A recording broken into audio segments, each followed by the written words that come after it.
L'Atlantide est le continent sacré occidental, où prospéra une grande civilisation spirituelle qui périt à la suite d'un terrible cataclysme et d'une inondation. La destruction du continent est le plus souvent décrite comme un événement graduel, après l'abaissement de sa partie continentale, de sa partie principale située à l'ouest de l'Europe et de l'Afrique, survécurent pendant un certain temps quelques îles dans l'Atlantique Nord, où se concentrèrent les dernières souches atlantes, dépositaires de la tradition ancienne. L'une de ces terres d'après Wirth, donc il s'agit d'Hermann Wirth, cofondateur de l'Ahnenerbe, l'une de ces terres fut Mo-Uru, M-O-U-R-U, qui fut à son tour submergée beaucoup plus tard, donc bien après moins 10 000, plusieurs millénaires après le cataclysme principal. Alors Mo-Uru, voilà ce qui est très important, ce qui est central dans ce texte.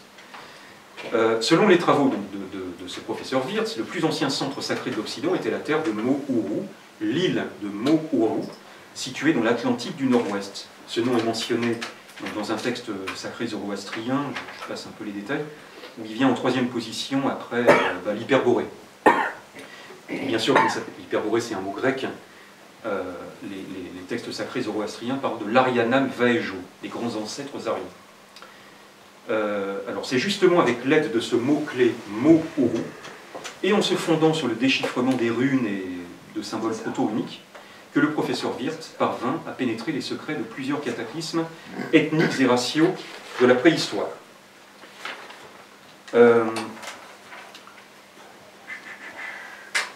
Alors, dans une telle perspective, même Ur, en Chaldée, donc la ville d'Abraham, d'où Abraham partit vers la terre promise, Ur apparaît comme un substitut de mot Uru, de la Ur nord-atlantique, puisque même le Zohar affirme que Ur, où résidait initialement Abraham, symbolise l'état spirituel supérieur dont Abraham, par nécessité providentielle, descendit vers le bas.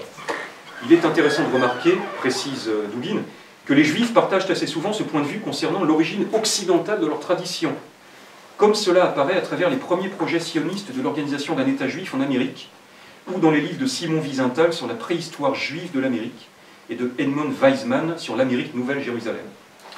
De cette manière, l'énigmatique nom Mo-Uru désigne précisément le continent sacré extra-européen, situé à l'ouest, dans l'Atlantique.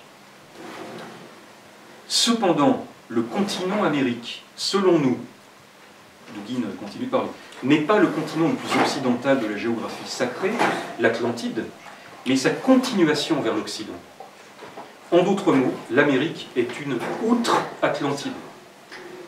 L'Amérique n'est évidemment pas l'Atlantide, la terre sacrée occidentale dont parlent beaucoup de textes, des textes zoroastriens ou textes grecs, mais elle est au-delà, elle est située au-delà, c'est-à-dire une terre située de ce côté vers l'ouest.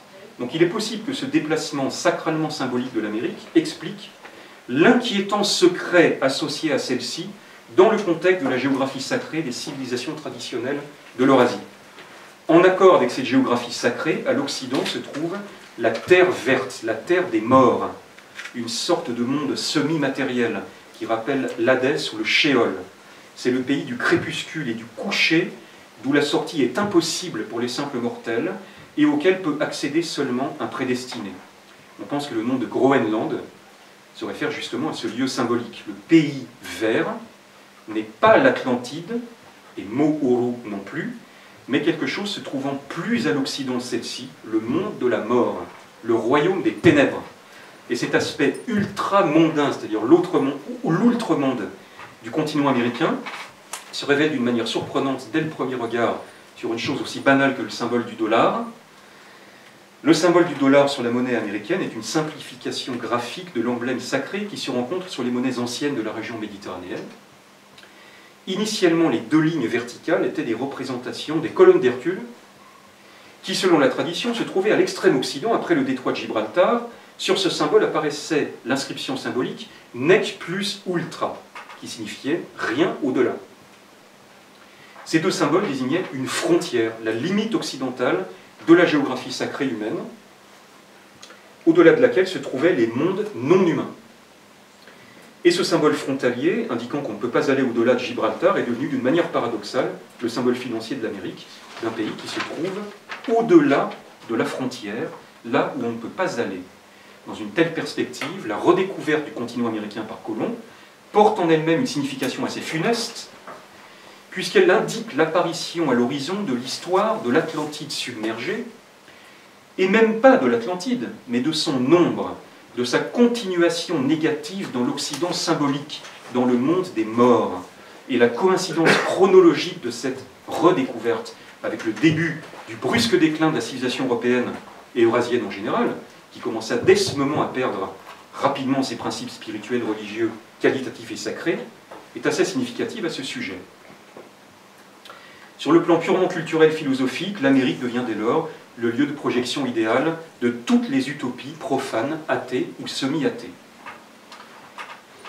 Et donc, non seulement le caractère inconnu de ces terres influence le choix des étendues géographiques destinées à la réalisation de l'utopie, mais les archétypes de la terre des morts, où règne l'ordre éternel et la paix, et les images de la terre verte de l'Occident, agissent aussi d'une manière remarquable sur les utopistes et leur construction. On peut comparer le cycle historique de l'Amérique à celui d'une nouvelle Atlantide, sortie de la profondeur des eaux, mais il ne s'agit pas, encore une fois, Dugin insiste bien, de la véritable Atlantide ressuscitée, mais d'une autre, chimérique, contrefaite, fantomatique, qui s'est consacrée à faire revenir l'âge d'or, mais de laquelle émane l'odeur du continent tombe. L'eschatologisme pénètre aussi la conception même d'un nouvel ordre mondial qui répète et développe les projets idéologiques américains, et cette conception présuppose l'expansion du modèle américain sur tous les territoires restants de la planète. Ainsi, émergeant des profondeurs d'un inquiétant mystère ésotérique, le Nouveau Monde tente de se présenter comme la nouvelle terre spirituelle dont parle l'Apocalypse et qui doit apparaître après la fin des temps. Mais pour le continent américain, l'époque post-apocalyptique est déjà arrivée. La victoire des armées alliées dans la Seconde Guerre mondiale qui a conduit les États-Unis à la domination mondiale, ainsi que la signification symbolique des vicissitudes des Juifs en Allemagne, tout cela a fusionné dans la version de l'ultime sacrifice de l'histoire, après lequel l'outre-Atlantide, unie au nouvel Israël, est entré dans la période du grand sabbat, de l'époque heureuse, l'Amérique sacrée, l'ère d'abondance. L'attente des temps messianiques a commencé, et la conscience continentale américaine archaïque, l'esprit inquiet du continent réémergé, donne aux tendances messianiques et eschatologiques une force mystique enracinée dans la perception symbolique du monde, d'une humanité qui conserve la conscience du lien et des correspondances de l'espace et du temps au cours des longs millénaires. Donc on pourrait résumer tout ceci de cette manière: l'atlantisme outrepasse l'Atlantide et contrefait la Jérusalem céleste. Il double l'origine et parodie la fin. Parmi des milliers de citations, voici une de George Washington. Les États-Unis sont la Nouvelle Jérusalem, établie par la Providence dans un territoire où l'homme doit atteindre son plein développement, où la science, la liberté, le bonheur et la gloire doivent se répandre en paix. Encore quelques petites lignes de Dugin.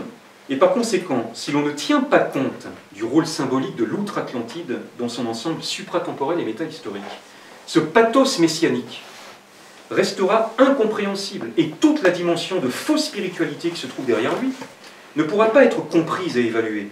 Comme dans toutes les eschatologies parodiques, nous avons affaire ici à la confusion de l'âge d'or spirituel qui arrivera immédiatement après la fin de l'histoire, avec la période temporelle précédant cette fin.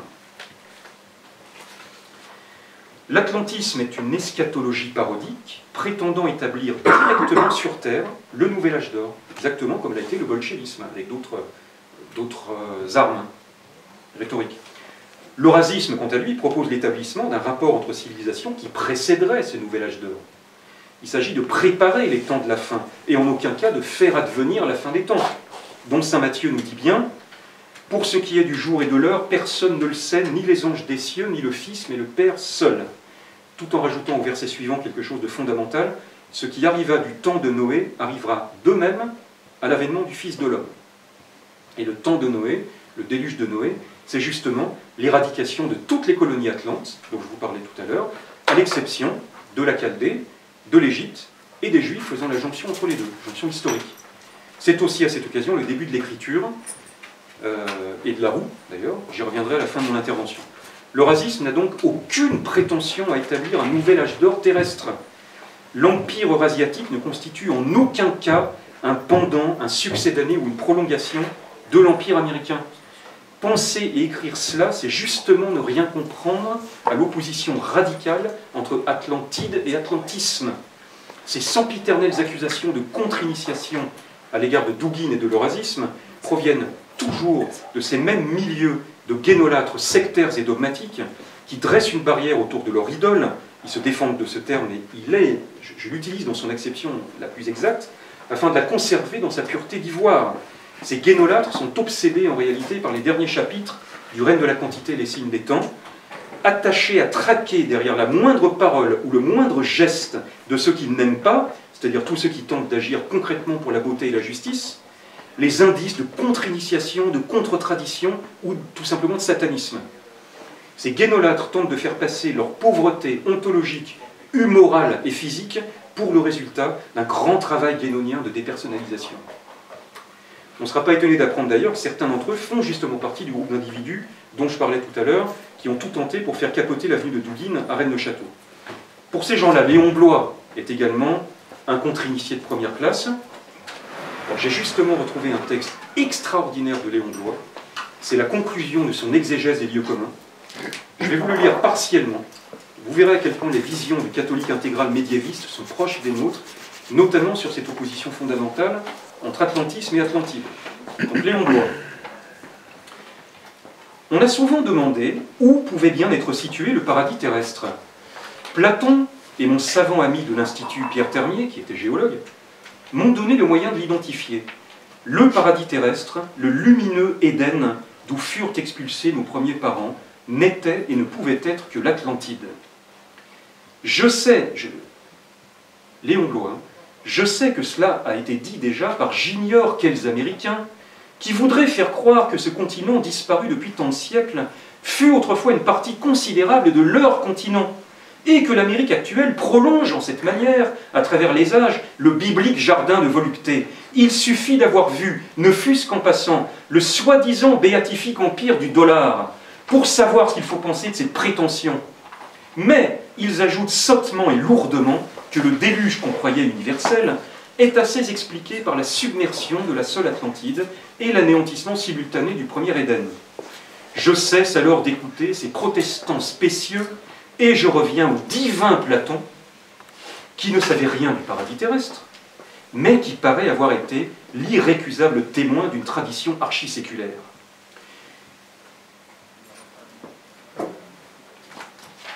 Je passe. Platon, ne pouvant être que l'écho d'une tradition qu'on doit supposer très ancienne, s'exprime naturellement d'une manière symbolique, à l'instar de tous les poètes qui n'ont jamais pu et ne pourront jamais compter avec ou sans symbolisme que le paradis perdu. Préoccupation ou désespoir unique de l'humanité déchue. Par l'effet d'une intuition supérieure et sans rien savoir de ce paradis, Platon le voit dans l'Atlantide, île plus grande que l'Asie et l'Afrique, dit-il pour donner à ceux qui l'écoutent l'idée d'une immensité.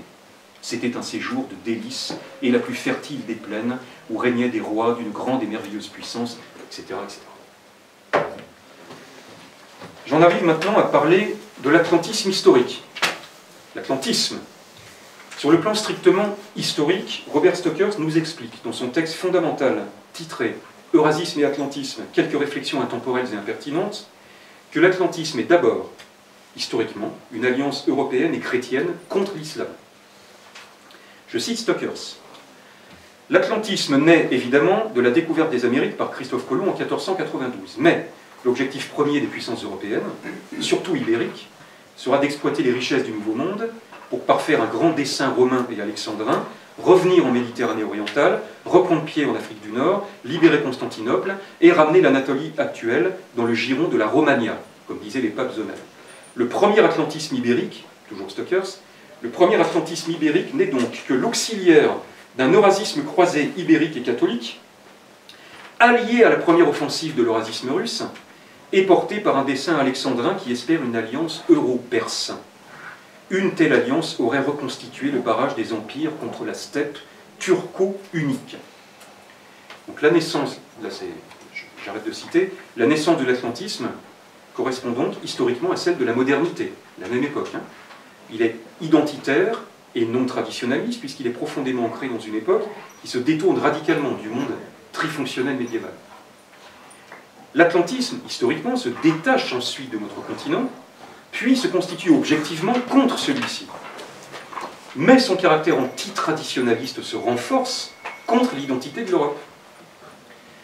Je cite à nouveau Stockers, « L'atlantisme proprement dit, détaché dans un premier temps de tout projet continentaliste eurasien, naît avec l'avènement de la reine Élisabeth Ier d'Angleterre en 1558. Le décès prématuré de Marie Tudor amène Élisabeth Ier sur le trône en 1558 et elle y restera jusqu'en 1603, motivée partiellement par l'ardent désir de venger sa mère, Anne Boleyn, qui s'est fait décoller. La nouvelle reine enclenche une réaction anticatholique extrêmement virulente, entraînant une cassure avec le continent qui ne peut être compensée que par une orientation nouvelle anglicane et protestante et par une maîtrise de l'Atlantique Nord, avec la colonisation progressive de la côte atlantique, prenant appui sur la réhabilitation de la piraterie anglaise, hissée au rang de nouvelle noblesse, après la disparition de l'ancienne aristocratie anglo-normande, suite à la guerre des Deux Roses. C'est donc, toujours Stockers, c'est donc une vendetta familiale, un schisme religieux et une réhabilitation de la piraterie qui créeront l'atlantisme, assortie d'une volonté de créer une culture ésotérique différente de la culture continentale et catholique. Elle influence toujours dans la continuité les linéaments ésotériques de la pensée des élites anglo-saxonnes, notamment ceux qui, en sus du puritanisme proprement dit, sous-tendent la théologie politique américaine. Par ailleurs, le terme d'atlantisme, le terme, apparaît pour la première fois lors des accords entre Churchill et Roosevelt en 1941, au beau milieu de l'océan. En 1945, l'Amérique du Nord et l'Europe occidentale forment un ensemble qui deviendra l'OTAN. Alors, parler d'atlantisme, je ferme les guillemets. Parler d'atlantisme pour évoquer le pouvoir judéo-anglo-saxon est certes réducteur, comme l'écrit Stockers, parce que l'Empire est tri-océanique, Atlantique, Pacifique et Indien. Le vocable d'atlantisme n'est donc pas véritablement géographique, tout comme le vocable Occident, par ailleurs. C'est le monde entier qui est occidentalisé, d'est à l'ouest, du nord au sud. C'est la raison pour laquelle l'Occident, tout comme l'Atlantisme, dont il est rigoureusement synonyme, est aujourd'hui une notion absolument délocalisée. Ça pourrait même constituer une véritable définition de l'Occident, tout à fait paradoxale, mais juste. L'Occident est le terme qui désigne une zone du monde géographiquement délocalisée. Tout ce qui est géographiquement délocalisé est occidental. C'est-à-dire qu'il est tout à fait logique que la zone du monde qui se soit accaparée toutes les autres soit justement celle dénuée de toute racine, c'est-à-dire de toute valeur ontologiquement spirituelle. On reproche souvent son prosélytisme à la religion, quelle qu'elle soit. Mais en réalité, la laïcité, l'athéisme franc-maçon, le matérialisme libéral sont infiniment plus prosélytes que n'importe quel jésuite ou salafiste. On peut donc parler d'empire du non-être, puisque c'est un empire qui ne possède aucun contour physique, aucune armature idéologique et aucune transcendance spirituelle. J'arrive à la seconde partie de mon exposé, où je vais donc me concentrer d'abord sur le nationalisme, puis sur le marxisme, puis sur le complotisme, pour montrer que ces trois idéologies, dans les grandes lignes, vous comprenez qu'il y aura toujours des exceptions, je grossis le trait, hein, évidemment, dans leurs grandes lignes, entretiennent cette confusion entre Atlantide et atlantisme, pour leur propre bénéfice. Le nationalisme. Alors, en ce qui concerne l'eurasisme, le premier véritable changement de paradigme a eu lieu avec Constantin Léontiev, écrivain et philosophe russe de la seconde moitié du XIXe siècle. L'eurasisme russe, comme je le disais tout à l'heure, était majoritairement pro-occidental, indo-européanisant et anti-musulman jusqu'à l'avènement de la guerre de Crimée, 1853. Or, Constantin Léontiev, à cette époque, a complètement changé les perspectives en proposant, je cite à nouveau Stockers sur une phrase, parce qu'il est très précis, en proposant une alliance anti-moderne des chrétiens orthodoxes et des musulmans contre le libéralisme et le démocratisme moderne diffusé par les puissances occidentales. Léontiev suggéra dès lors une alliance entre Russes et Ottomans qui constituerait un bloc de tradition contre le modernisme occidental. Il se trouve que l'eurasisme douginien promeut activement cette vision des choses. C'est une des raisons principales pour laquelle la plupart des extrêmes droites européennes sont anti-douginiennes, ce dernier étant islamophile et se revendiquant d'une race russe, mélange de slaves, de scandinaves et de mongols. Douguin intègre, contrairement aux pan-slaves il intègre l'épopée du Khanat et de la Horde d'Or de l'histoire de la Russie, et la revendique pleinement, ce qui agace particulièrement les nationaux-socialistes racialistes, tous favorables à l'Ukraine pro-OTAN, racialement slave, non contaminé par les Mongols. Bon, Douguine a dit tout à l'heure, alors peut-être qu'il a raison, évidemment il connaît infiniment mieux le sujet que moi. Je pense pour ma part que la guerre du Donbass est également motivée par des critères raciaux, surtout du côté ukrainien. Ce que Leontiev expliquait, il y avait toujours une fracture entre le monde romano-germanique et slavo-orthodoxe. Surtout du côté ukrainien, on considère généralement que les Russes sont des faux Slaves. J'ai rencontré l'Ukrainien Andriy Voloshin à Zvenigorod en octobre 2011, lors du congrès Against Postmodern World. C'est un homme très intéressant, bon poète, connaisseur de la littérature française. Il avait fait une conférence intéressante sur Guillaume Fay. C'est en discutant avec lui et ses amis que j'ai découvert pour la première fois l'existence d'une animosité raciale ukrainienne contre le faux slavisme russe. Voloshin est aujourd'hui chef adjoint des relations internationales pour Svoboda. Alors je cite un exemple précis par rapport au nationalisme. Pour être très précis, un exemple. Le site nationaliste Brez-Atao a mis en ligne en août 2014 un texte titré « Alexandre Douguine ou la subversion de la Russie orthodoxe », très violemment opposé aux penseurs de l'eurasisme. Le texte cite un entretien de Douguine de 2002, donné au journal russe Commerçant de Vlast. Là, je donne la phrase de Douguine. Donc, c'est Douguine qui parle. « La Russie est seulement sauvée par le fait que nous ne sommes pas de purs blancs. Les corporations multinationales prédatrices, oppressantes et détruisant tous les autres, sans parler de MTV, des gays et des lesbiennes, c'est le fruit de la civilisation blanche dont il est nécessaire de se débarrasser. Donc je suis pour les rouges, les jaunes, les verts, les noirs, mais pas pour les blancs. » On imagine ce que ce trait d'humour peut provoquer chez des racialistes un peu crispés. Le même article reproche à Douguine le fait d'estimer que la Russie ne soit pas un pays européen. Contrairement à Poutine, qui a déclaré « les valeurs russes ne diffèrent pas des valeurs européennes ». Or, les principes premiers de l'eurasisme excluent d'autorité toute valeur commune entre l'Europe et la Russie, puisque les principes premiers de l'eurasisme relèvent de la spiritualité et que l'Europe est, ou devrait être, catholique et protestante, malheureusement, et la Russie est orthodoxe. On peut travailler au rapprochement entre le catholicisme et l'orthodoxie, très compliqué, on a vu les interventions assez divergentes sur ce plan, et pour moi c'est même la plus grande tâche à accomplir aujourd'hui. Mais la Russie et l'Europe ne peuvent pas être confondues ni mises sur le même plan. C'est impossible.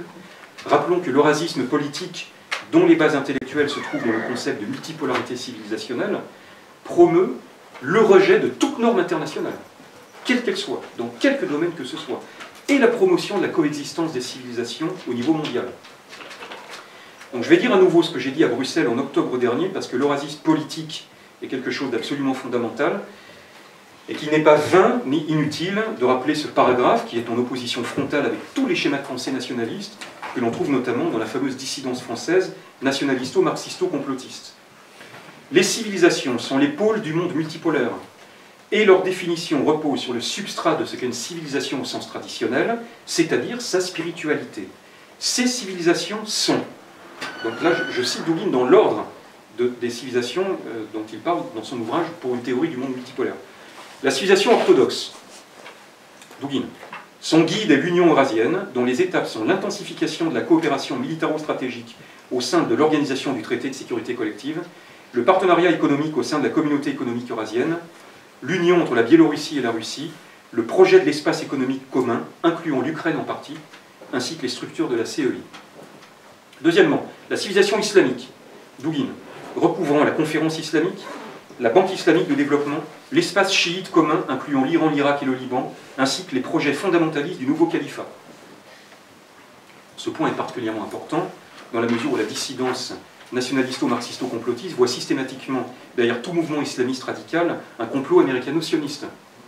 Ces conceptions se retrouvent également dans son ouvrage « La quatrième théorie politique » de Douguine, voire notamment son chapitre titré « L'Empire islamique, le califat mondial », où il écrit clairement, je cite, « Le fait que les islamistes radicaux aient désigné les États-Unis comme leur principal ennemi constitue une preuve suffisante du fait que nous avons affaire à un projet sérieux et responsable. » Bien sûr, le terme de califat utilisé par Douguine n'a rien à voir avec l'actualité. Ces ouvrages sont antérieurs à 2013. Ce qui compte véritablement, c'est que puisse surgir, guillemets, un État musulman supranational qui serait parvenu à unifier et restructurer le monde musulman. Je cite Soleiman Al-Kahabi, spécialiste de la temporalité coranique, et qui nous fait l'honneur d'être présent aujourd'hui dans cette salle. Troisième point, la civilisation hindoue. Dugin, renforcement de l'influence indienne en Asie du Sud-Est, sur le sous-continent indien, au Népal et dans certains pays du bassin du Pacifique, proches de l'Inde géopolitiquement et culturellement. La civilisation chinoise, confucianiste, incluant la Chine, Taïwan, l'émergence de la zone Yuan-Or. La civilisation japonaise, la civilisation catholique, Europe d'un côté, Amérique latine de l'autre, la civilisation bouddhiste, Asie du Sud-Est, et la civilisation africaine. Je répète donc ce que j'ai dit en octobre dernier, comprendre l'empire eurasien, c'est favoriser la gouvernance globale civilisationnelle contre la révolte des nations bourgeoises. La révolte des nations bourgeoises, comme par exemple la révolte de l'Ukraine atlantiste et occidentale contre l'empire civilisationnel russe, contre la Novorossia et ses hommes encadrés par Igor Strelkov, tous prêts à donner leur vie pour le Christ. Alors qu'en face, chez Svoboda, ou le bataillon Azov, on donne sa vie pour l'Ukraine indépendante. Donc le texte de Breza-Tao, cité tout à l'heure, continue en ces termes. Là, je cite le texte de Breza-Tao. On comprend dès lors que Dugin ne souscrive absolument pas au principe de vérité révélé, seul détenu par l'Église, orthodoxe ou catholique, et qu'en conséquence, son approche géopolitique consiste à défendre un strict cosmopolitisme spirituel. Acquis à l'idée gnostique que la connaissance éclaire l'homme et le sauve, et que la vérité est partout, pour qui sait la voir, Dugin veut donc dresser l'ensemble des civilisations non occidentales contre l'Ouest démocratique paradoxalement né dans les mêmes cercles. Cette approche hérétique du point de vue orthodoxe, comme catholique, sert pourtant de base idéologique à l'intellectuel eurasiste, etc. Ce confusionnisme spirituel, il le partage avec celui qui est de mise aux USA, où les sectes et groupes religieux de toute nature sont particulièrement puissants, de l'église de Scientologie à la maçonnerie, en passant par les évangélistes, etc. Donc une confusion maximale est encore ici atteinte entre l'atlantisme et la tradition héritée de l'Atlantide. La proposition de Dugin en matière de religion consiste à éviter toute notion de conversion ou de mission dans le sens évangélisation religieuse. Les conceptions politiques de la multipolarité s'étendent à la sphère spirituelle. C'est-à-dire que l'on condamne toute propagande religieuse. Par exemple, il est normal qu'un orthodoxe prétende que sa religion possède un caractère universel et que tout le monde devrait être orthodoxe. Mais le principe de la multipolarité veut qu'il s'occupe d'abord de sa propre civilisation orthodoxe, qu'il la bâtisse correctement afin qu'elle soit belle, juste et cohérente. S'il convainc d'autres personnes de devenir orthodoxes, ce sera grâce à la perfection de l'exemple qu'il pourra donner. L'eurasisme est radicalement anticolonialiste sur tous les plans, y compris, peut-être même surtout, sur le plan religieux. Le traditionnalisme pratiqué par Dugin sert surtout à comprendre que si chaque religion est la seule valable pour la personne qui la pratique, le fait que toutes les religions justifiées procèdent d'une même substance permet de ne pas voir le croyant d'une autre religion comme un ennemi, mais comme un allié face à l'athéisme marchand. Chacun sait qu'il a raison dans son fort intérieur de posséder sa propre foi, mais chacun sait également qu'il a raison de ne pas vouloir convaincre l'autre par tous les moyens, d'abandonner sa foi pour rejoindre la sienne. C'est justement cela, la multipolarité, et c'est la meilleure politique possible au XXIe siècle. Et cela n'a strictement rien à voir avec ce cosmopolitisme spirituel dont parle le site Breza-Tao. Toujours ces confusions entre atlantisme et atlantide.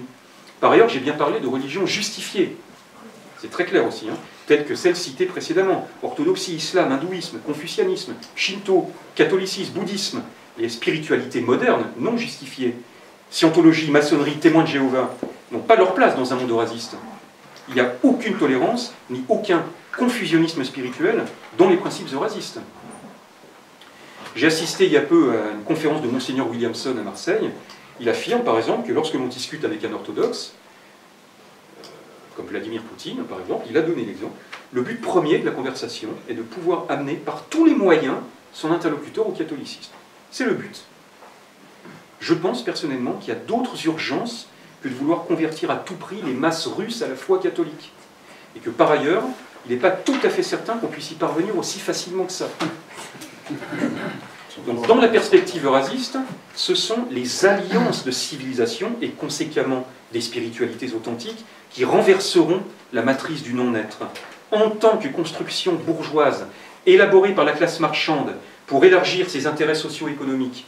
La nation est la première ennemie du monde traditionnel, surtout dans notre patrie, où, comme je l'ai déjà expliqué dans d'autres conférences, la France s'est construite de manière particulièrement visible contre la Gaule, au bénéfice intégral de ses fausses élites, à tel point que la centralisation française et la destruction concomitante de nos terres enchantées sont devenues le modèle structurel et archétypal de l'occidentalisation du monde.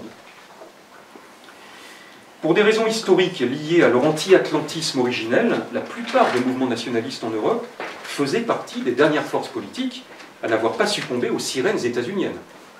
Mais cette époque est bel et bien terminée, et la guerre du Donbass les a presque tous fait tomber dans le piège. Je pense notamment à nos amis de Zentropa ou Casapund. Je sais bien qu'il existe de nombreux courants de pensée en interne vis-à-vis de cette question-là. Enfin, il est quand même évident qu'ils relaient essentiellement des messages anti-novorossiens. Ceux qui écoutent de la musique industrielle ou néo-folk ou autre, c'est très important, le savent aussi bien que moi. Presque tous ces groupes musicaux sont passés du côté de Svoboda. Je pense notamment à la dernière série de concerts de Death in June, cette année en France, à leur nouvelle version de Liberté, c'est un rêve, pour ceux qui connaissent. Après l'incantation « Où est Klaus Barbie ?», Douglas Pierce rajoute « Où est Ben Laden ? Où est Bin Poutine ?» Ils appellent même ça le Bin Poutine Mix. Ce qui signifie bien par ailleurs qu'il n'y a jamais eu aucune ambiguïté depuis le début avec ce titre, Klaus Barbie étant considéré comme un méchant absolu au même titre que Ben Laden et Poutine, exactement comme le pense n'importe quel journaliste du Nouvel Obs. Le groupe a joué à Kiev, à Odessa, même à Mariupol, sur la mer d'Azov, en hommage à nos frères d'armes, disent-ils. De manière plus anecdotique, mais tout aussi révélatrice, un type comme Klaus Larsen, du groupe Leather Strip, qui nous soulevait l'enthousiasme en 92 avec son titre anti-US, chante aujourd'hui « The Evil in Putin's Eyes ».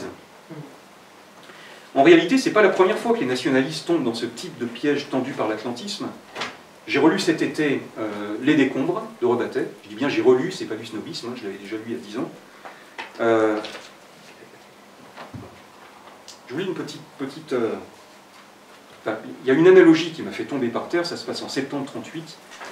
C'est la volonté de guerre de l'Occident à l'époque, de l'Angleterre, des États-Unis, qui font pression sur l'Europe, face à l'invasion des Sudètes par Hitler. Alors, on est en septembre 1938. Ça fait vraiment songer à la propagande belliciste contemporaine face au rattachement de la Crimée par Poutine. Rebattet faisait partie du camp de la paix. Nous faisons tous partie du camp de la paix dans cette salle. Nous ne sommes pas des bellicistes. Ce n'est pas nous les bellicistes. Rebattet était un pacifiste. Hein, ce n'est pas l'image forcément qu'on en propage aujourd'hui. Donc vous allez voir cette analogie intéressante entre l'invasion des Sudètes par Hitler qui voulait, disait-il, sauver les Allemands de sang qui étaient présents donc en Tchécoslovaquie. La Tchécoslovaquie était un pays aussi factice que l'Ukraine. Oui, tout à fait. Donc quand Alexandre Dugin dit qu'on est au bord de la guerre, c'était en septembre 1938. Je vous lis Rebattet.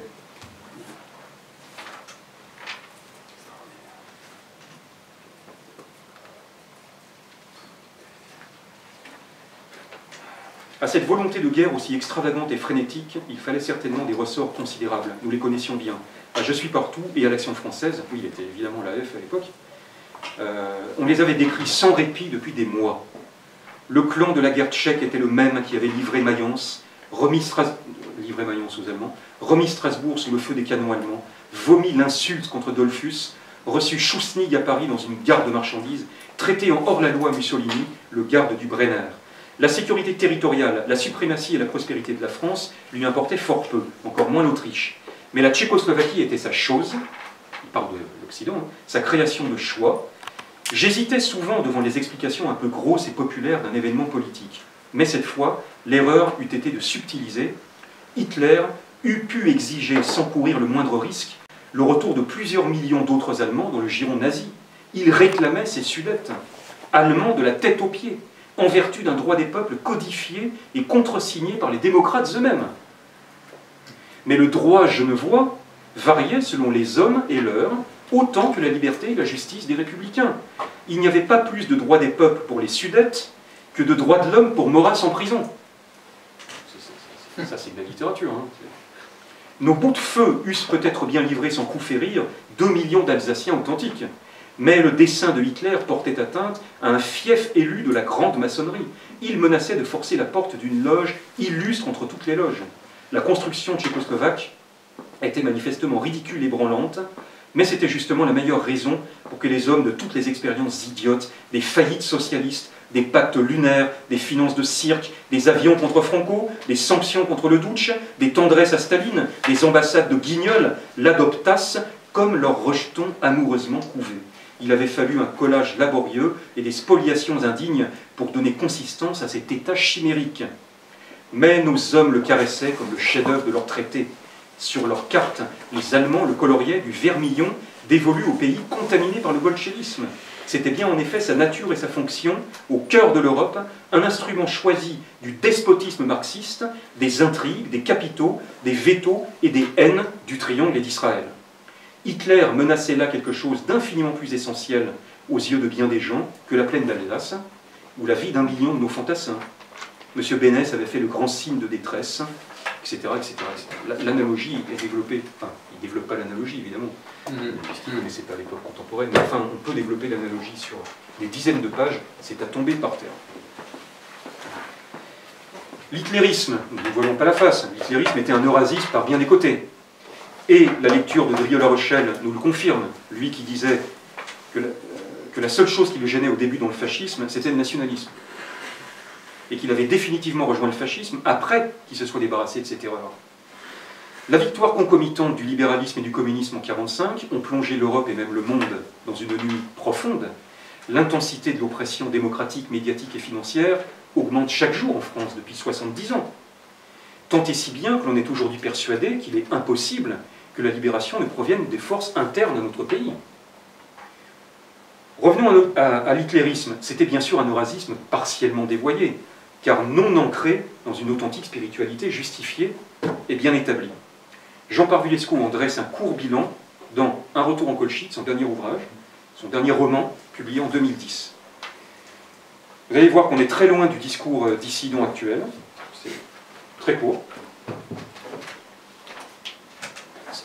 2010. Si ce matin au réveil, je m'écris « Aqua alta », c'est que je sens que nous entrons en des temps de très haute marée. Des puissances immenses, tout à fait insoupçonnées jusqu'à présent, s'apprêtent à être de retour en force. Des choses se passeront que nous n'avions jamais encore vues, et cela d'un instant à l'autre.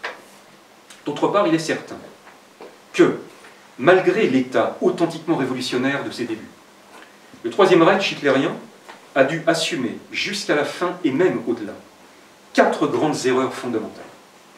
Erreurs qu'il a dû payer de sa totale destitution politico-historique, de son évacuation irrévocable de la réalité de ce monde, comme s'il n'avait jamais existé. Ces 4 erreurs sont les suivantes. C'est le moment de les rappeler, dit-il. Premièrement,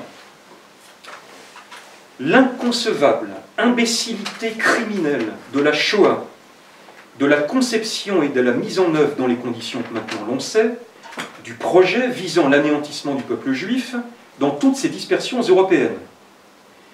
Alors, afin de couper court aux critiques qui pourraient immédiatement fuser de la part des milieux dissidents actuels, je précise que Parvulesco n'écrivait pas ceci dans le but de passer à la télé, d'entrer à l'Académie française, d'avoir son siège au comité directeur du groupe Bilderberg.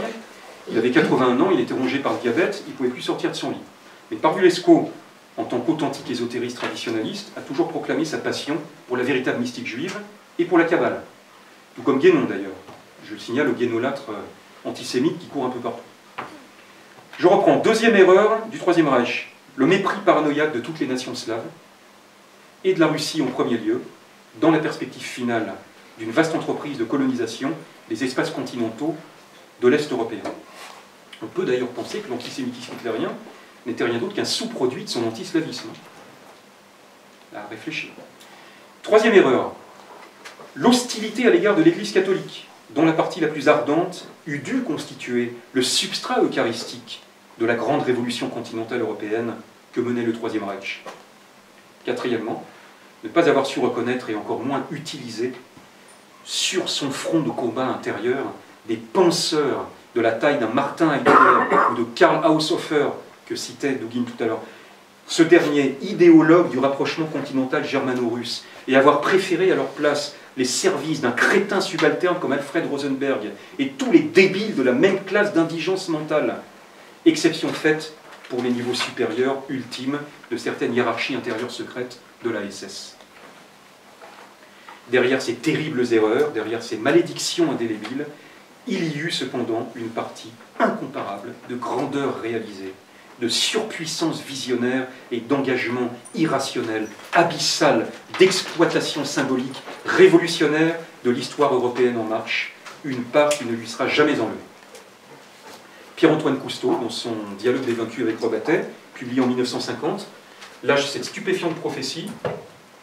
L'Amérique a mis le doigt dans un drôle d'engrenage, ça se terminera peut-être très bien par l'établissement sur cette planète d'une sorte de Pax Americana, à base de Coca-Cola, de bulletins de vote et de télévision, ou ça se terminera très mal par un étripage général et des effondrements de gratte-ciel. C'est en quelle année ça ? 50. Alors les deux autres parties sont plus courtes. Je vais passer maintenant au marxisme. C'est très important, vous le savez, c'est le grand pan de la dissidence. Les marxistes considèrent que le conflit entre Russie et Occident est une dispute intracapitaliste. Un combat entre deux entreprises multinationales. Une lutte économique entre deux entités atlantistes. C'est assez similaire d'ailleurs au discours des complotistes catholiques, comme Pierre Hillard par exemple, qui considère que le conflit ukrainien c'est une guerre entre deux sectes juives. On retrouve aussi ce discours chez des ésotéristes antichrétiens obsessionnellement anti-eurasistes, qui voient dans tout ceci un combat obscur entre deux forces concurrentes de la contre-initiation. Poutine étant issu du KGB et donc de la contre-initiation absolue, évidemment. En fait, personne n'a avalé la désoviétisation de la Russie, effectuée entre autres sous l'impulsion de Jean-Paul II. Il est vrai que ce dernier a pu mener cette opération avec, en partie, c'est tout à fait établi, le financement de Ronald Reagan, mais Jean-Paul II l'a fait au nom de la Vierge Marie. Les premiers à regretter la désoviétisation de la Russie sont les marxistes, bien sûr. Certains d'entre eux regrettent que la Russie n'en ait pas profité pour adopter le véritable communisme, au lieu de se jeter la gueule ouverte dans le Christ, ou Mahomet. Dès qu'ils en ont eu la possibilité, les 150 millions de Russes ont choisi de se jeter à corps perdu dans la foi vivante de leur religion retrouvée. Les 120 millions d'orthodoxes ont renoué avec le Christ dont ils avaient soif depuis plus de 60 ans. Les 20 millions de musulmans ont retrouvé le chemin de leur mosquée. Les autres ont pu réembrasser Bouddha, la Torah ou la main de leur chaman. Il n'y a pas que l'économie dans la vie. Pratiquer la religion ardente de ses ancêtres avec les valeurs qui l'accompagnent, c'est aussi une façon de résister à l'Occident.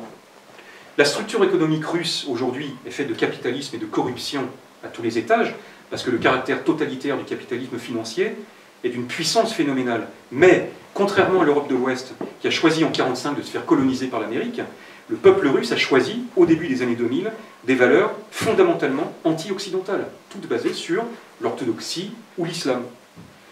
Contrairement à ce que tentent de nous faire croire les nationalistes engagés du côté de Kiev, tous les partis communistes européens sont aujourd'hui délibérément anti-russes, le PCF en tout premier lieu. J'ai 3 exemples là, je ne vais peut-être pas donner tous les 3. Communiqué du 27 novembre 2014 du PCF. Le régime de Poutine continue l'œuvre de la restauration capitaliste en ex-URSS, la liquidation des acquis sociaux, des pans entiers de l'appareil de production, etc. Il s'appuie sur les forces les plus réactionnaires, religieuses, nationalistes, souvent racistes. Il ne tolère les organisations syndicales et politiques que lorsqu'elles lui restent docilement soumises. Communiqué du 20 août 2012, relayé par l'Humanité. À Moscou, la condamnation à 2 ans d'incarcération des Pussy Riot suscite de multiples protestations dans le monde au nom de la liberté d'expression, l'Humanité, et pour la défense d'une jeunesse russe qui supporte de moins en moins un système Poutine fermé et répressif. Exemple numéro 3, communiqué du 1er mars 2015. Le Parti communiste français a jugé ce dimanche 1er mars que l'assassinat de l'opposant russe Boris Nemtsov avait un mobile politique évident. Il condamne avec la plus grande fermeté l'assassinat de Boris Nemtsov et souhaite que l'enquête puisse aboutir dans les plus brefs délais sur l'arrestation des responsables de ce crime, des hommes de main jusqu'aux donneurs d'ordre. Il y a des milliers d'exemples comme ça. Il n'y a aucun rangement délibéré et permanent du PCF derrière l'empire des terres, comme on veut parfois nous le faire croire. Être marxiste, c'est considérer qu'une Russie soviétique vaut toujours mieux qu'une Russie orthodoxe, quelle que soit la réalité du soviétisme vécu. Être catholique, c'est considérer qu'une Russie redevenue orthodoxe, grâce à l'action de Jean-Paul II, est un miracle historique qui devrait être célébré chaque jour, avec joie. Bien que polonais, il est notoire que Jean-Paul II aimait la Russie. Il avait lu Vladimir Soloviev, il avait lu Nicolas Berdiev. Ce même Berdiev qui avait écrit « La culture occidentale est une culture de progrès », Le peuple russe, quant à lui, est le peuple de la faim. FIN. La doctrine de la toute-unité de Vladimir Soloviev concernant la question de l'unité chrétienne était unité maximale dans la multiplicité maximale. Jean-Paul II a participé en l'an 2000 au centenaire de la mort de Soloviev quand même. Il avait déclaré à cette occasion, en faisant mémoire de cette personnalité russe d'une profondeur extraordinaire, qui avait très bien perçu le drame de la division des chrétiens et le besoin urgent d'unité, je voudrais inviter le monde à prier pour que les chrétiens d'Orient et d'Occident, de Russie et d'Europe, pas du Proche-Orient, d'Europe, retrouvent au plus vite la pleine communion. Être catholique, c'est étudier la pneumatologie orthodoxe. Avec saint Grégoire Palamas, par exemple, ce saint du XIVe siècle, né à Constantinople, qui fit son éducation monastique au mont Athos, et qui recommanda la méthode d'oraison hésicaste, purification de l'intelligence, maîtrise du souffle, comme expérience directe avec Dieu. Saint Grégoire Palamas a passé sa vie à développer cette idée fondamentale qu'a rappelé Constantin tout à l'heure. Dieu s'est fait homme pour que l'homme devienne Dieu. Être catholique, c'est appeler à une unité retrouvée entre catholicisme et orthodoxie, non pas dans un sens œcuménique, comme on l'a entendu tout à l'heure. C'est-à-dire que le but n'est pas de convertir les orthodoxes au catholicisme. Le but, comme l'écrivait Jean Parvulesco, le catholique, Constantin Parvulesco, vous l'avez compris, étant orthodoxe, c'est de parvenir à trouver le secret de la suprême jonction entre l'orthodoxie et le catholicisme. Et ce secret réside dans le dogme du couronnement de la Vierge Marie, associé à l'amour intransigeant du Paraclet. Jean Parvulesco parlait de l'immense bataille théologique et méta-historique en train de constituer actuellement les fondements du renouveau révolutionnaire grand continental européen du troisième millénaire, qui verra la nativité dogmatique d'une nouvelle religion impériale grand continentale axée sur la figure de Marie couronnée, de Marie souveraine, maîtresse des cieux et de la terre. Être catholique, c'est vénérer la royauté absolue et cosmique de la Sainte Vierge, comme dans les visions de Joachim de Flore, comme dans la vision de Saint Jean au chapitre 12 de l'Apocalypse. Après 2 millénaires de représentation picturale et sculpturale du couronnement de la Vierge, de très nombreux courants chrétiens demandent aujourd'hui la reconnaissance dogmatique de la titulature de la Vierge comme comédiatrice, corédemptrice, mère de l'Église, reine du monde. Comme l'écrit le père Zanotti Sorkin, en reconnaissant que Marie a sauvé le monde avec son Fils, l'Église permettrait à sa royauté d'apparaître sous un jour unique, jamais atteinte par aucune tête couronnée de la terre.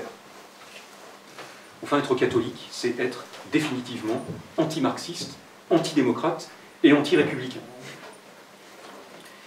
Fin de mon exposé, dernière partie. Le complotisme.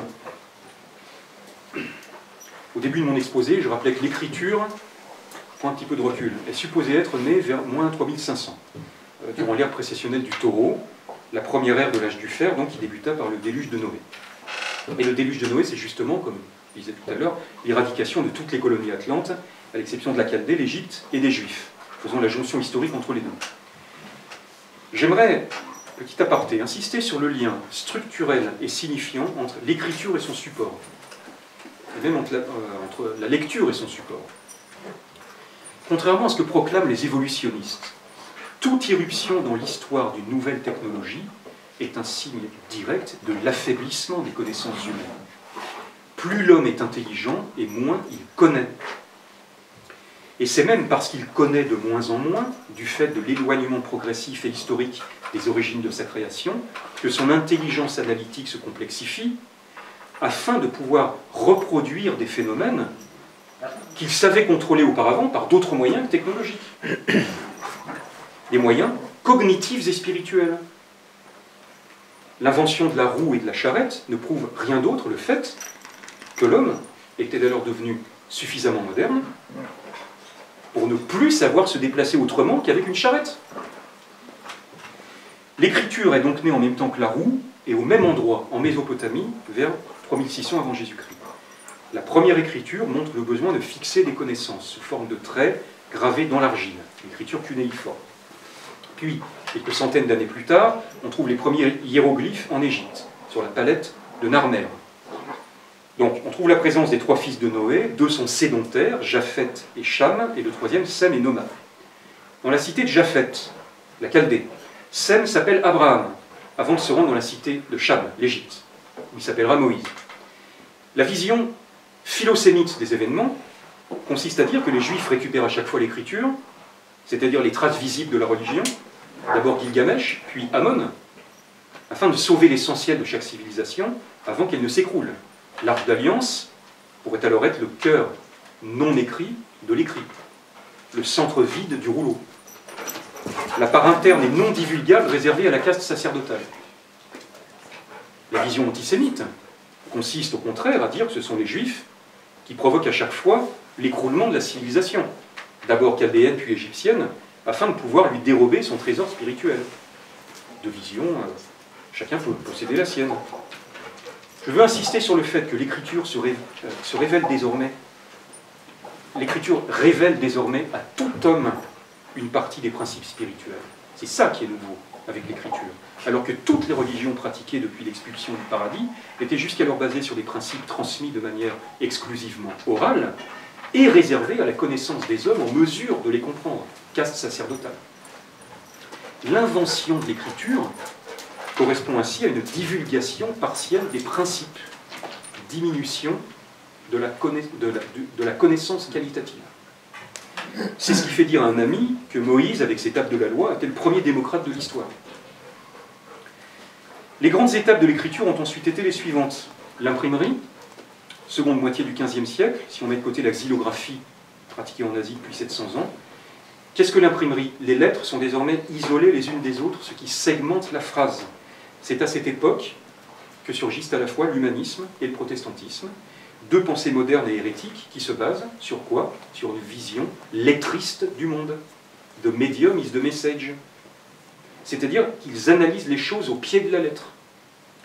Notons qu'en même temps, et par un effet de contre-réaction, on trouve Rabelais, Marcille Ficin, tous ces écrivains qui tentent d'utiliser la nouvelle technologie en la contournant, afin de retourner le plus efficacement possible aux sources du savoir. Pour Rabelais, c'est indiqué très nettement dans le Pantagruel, Platon est le prince des philosophes. Il y fait beaucoup référence dans ses 5 livres. Il est souvent représenté à tort comme un humaniste.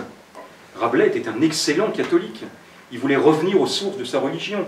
Il disait qu'il fallait parler la langue arabe pour lire Al-Coran, qu'il fallait maîtriser l'hébreu et le grec. Rabelais nous parle de la Sibylle de Cume qui annonça la venue du Christ et nous rappelle par là les origines helléniques et donc égyptiennes, et pas seulement juives, du christianisme. Il évoque la cyclologie, il situe la création du monde 4000 ans avant Jésus-Christ, le déluge de Noé.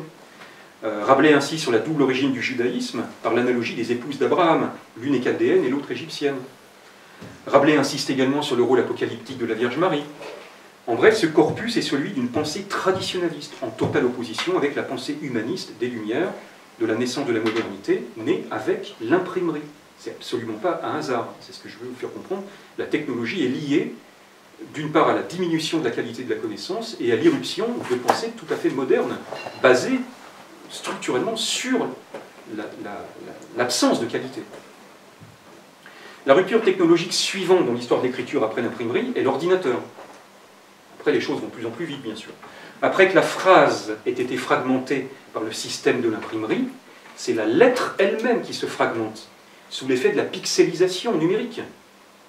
Comme l'avait très bien vu Raymond Abellio dans son roman La Fosse de Babel, publié en 1962, que je vous recommande vraiment. Au chapitre 6, le policier Pirenne exhibe sa gigantesque machine automatique de gestion d'informations sur les individus. Il appelle ça une trieuse d'âme, le policier.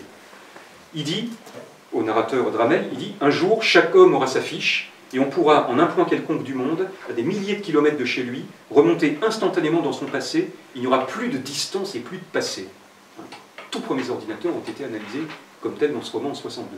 Il prophétise, Abellio, le règne totalitaire de l'ordinateur qui abolit le temps et l'espace, et le règne du flicage généralisé. On retrouve ainsi une parfaite similarité entre l'évolution de l'écriture et les phases principales de la modernité chez l'homme, décrite évidemment par Guénon. L'évolution, dans le sens négatif, de la lettre et de l'être connaissent la même régression spirituelle. D'abord la coupure du lien transcendantal, le couvercle au-dessus de l'homme qui le coupe des cieux, invention de l'écriture, si on regarde la lettre, puis la coupure des liens horizontaux, sociaux, la coupure des communautés organiques, et la naissance donc concomitante de l'individualisme, du côté de la lettre, l'isolement des lettres par l'imprimerie. Tout se passe au même moment en plus. Hein. Et enfin, la dissolution, après l'individu, vous connaissez les thèses guénoniennes, la dissolution de l'être, la pixelisation de la lettre. On ne lit pas un texte sur ordinateur, on le regarde. C'est tout à fait différent. Hein. On ne lit pas un texte sur ordinateur. Enfin, quelle est la phase ultime après l'ordinateur? Avec Internet, tous les ordinateurs du monde sont reliés les uns aux autres, et chaque pixel est instantanément délocalisé et mis en réseau. Donc le protestantisme est né avec l'isolement de la lettre, le flicage généralisé des uns par les autres, la police parfaite, comme disait Abellio, est née avec l'ordinateur. Avec la mise en réseau des pixels est née la pensée en toile d'araignée, le complotisme. J'ai suffisamment écrit sur le complotisme pour ne pas m'étendre sur ce sujet. Lisez mon dernier texte paru sur le blog de Parousia le 16 juillet 2014, titré « Le complotisme, c'est Anaconda dont nous écraserons la tête à coups de talon ». Je rajouterai simplement que cette pensée spécifiquement infantile produit des dégâts considérables en matière de religion et de politique. Le versant religieux du complotisme se voit dans le succès grandissant du célébacantisme. Cette hérésie typiquement moderne, où chacun prétend avec sa propre science infuse que le Vatican n'est plus le Vatican. Même Monseigneur Lefebvre n'a jamais été célébacantiste. On voit des traces de satanisme partout, sur le moindre cheveu du moindre curé de campagne. Mais les ravages du complotisme en matière de politique sont tout aussi ahurissants. Je cite là une vidéo incroyable, complètement dingue, qu'on trouve sur Internet, mais il y en a des milliers. J'en ai pris une presque au hasard. Le titre est « Incroyable, Poutine est juif et veut le nouvel ordre mondial ». Et toujours relayé par les mêmes ahuris, que vous connaissez très bien. J'ai relevé 2 ou 3 phrases là. À un moment donné, Poutine serre la main du pape François. Commentaire du type « Tout le côté pseudo-chrétien et anticorruption de Poutine, c'est du théâtre ». Il est vrai que, dans l'ombre des extraterrestres, les Illuminati à la tête du Vatican mettent la cabale au sein de la prochaine société antéchristique.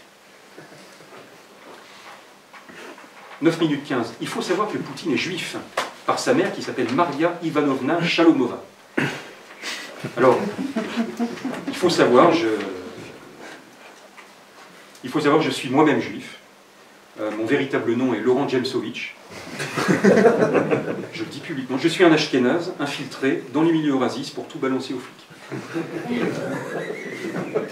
C'est ce qu'on raconte dans certains milieux. 12 minutes 50.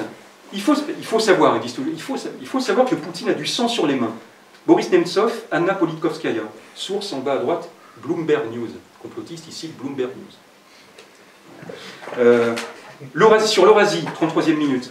L'Eurasie, ça permet de brouiller les cartes des nations et de faire croire que les nations s'est dépassées. Alors pour les complotistes, l'eurasisme est un mondialisme, toujours, cette confusion sempiternelle, ancrée, comme je l'ai montré, dans la confusion entre l'Atlantide et l'atlantisme. Super phrase. Dugin, c'est un Brzezinski russe. 34e minute. Bon, je ne vais pas continuer. Le complotisme est une pensée extrémiste, fabriquée par Internet, pour lutter frontalement contre la pensée radicale. Surtout ne pas confondre la pensée radicale et la pensée extrémiste.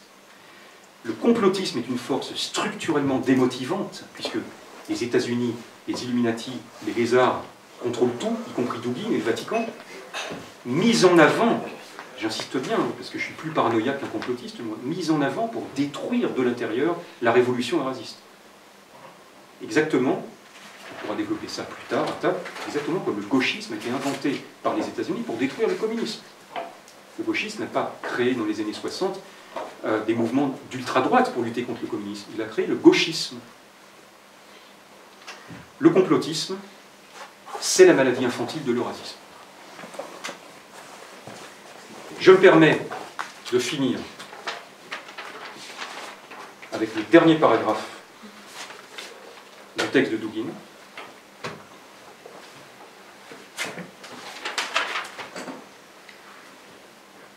Les archétypes inconscients associés à la structure spatiale et temporelle du cosmos sacré doivent être examinés à la lumière d'une tradition métaphysique véritable et orthodoxe. Je vous l'ai dit, ça circulait sous forme de samizdat, ça s'adresse donc à des orthodoxes en Russie, qui seul peut remettre les choses à leur juste place à l'intérieur de l'ordre divin. Au contraire, s'ils restent au niveau inconscient, ces archétypes étant efficaces et puissants, pourront toujours attirer non seulement des individus particuliers, mais aussi des nations entières, des races et des civilisations vers les conséquences les plus imprévisibles et les plus destructrices. Pour paraphraser un proverbe connu, on peut dire que la route de l'enfer est pavée d'archétypes inconscients. Mais, pour atteindre la tradition métaphysique capable d'illuminer par le rayon de l'intelligence divine la profondeur abyssale du psychisme, il faut faire un effort intellectuel et spirituel presque incroyable dans les circonstances actuelles, afin de s'arracher aux dogmes infondés de la pensée profane et matérialiste, qui s'est emparée de la plupart de nos contemporains, mais sans pour cela tomber dans l'occultisme chaotique, le néo-mysticisme, le néo-spiritualisme. La meilleure voie pour cela, et même la seule, est d'accepter une religion traditionnelle.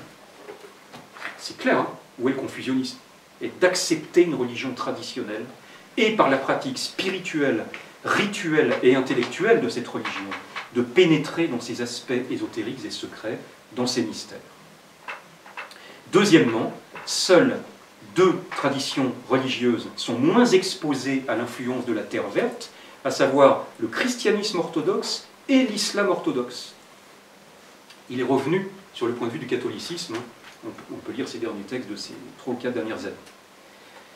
Et enfin, il est nécessaire de former un concept purement géopolitique et non religieux de bloc eurasien, continental bloc, comme on disait autrefois, qui unirait tous les peuples et tous les États eurasiens dans un seul complexe autonome et soustrait au paradigme parodique eschatologique qui opprime aujourd'hui le monde traditionnel.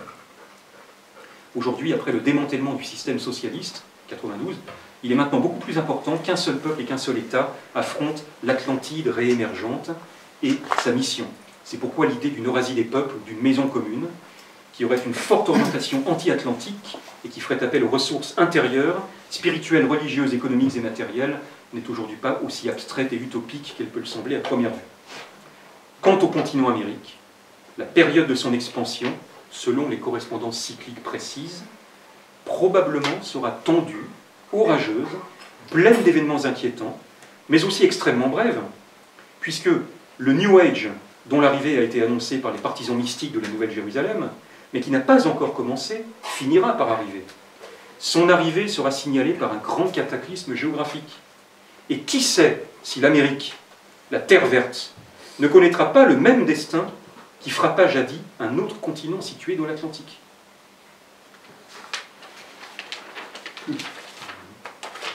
Je vous laisse méditer sur ces bonnes paroles et je vous remercie.